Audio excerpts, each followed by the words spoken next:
Акдөбө айыл аймагындагы учурунда 2-8 кылымдарда Акдөң деген шаар болгон экен да.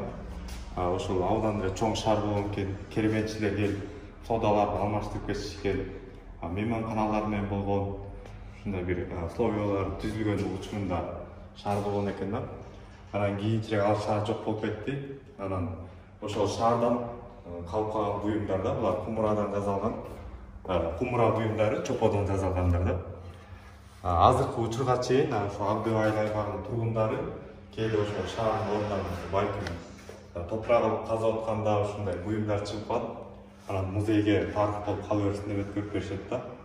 Азыркы сиз көрүп аткан түтүктөр болсо буну булакка апарып туташтырып бири-бирине кийгизип анан шаар ичине суу алып кирген экен да.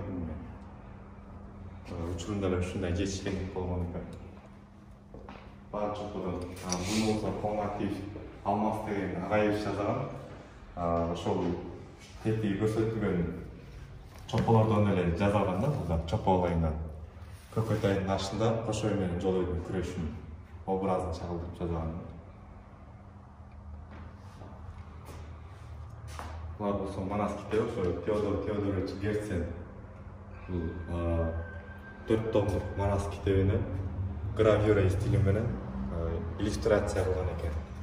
Манастай кылып, Кыргыздын тарыхын даана чагылдырган экен.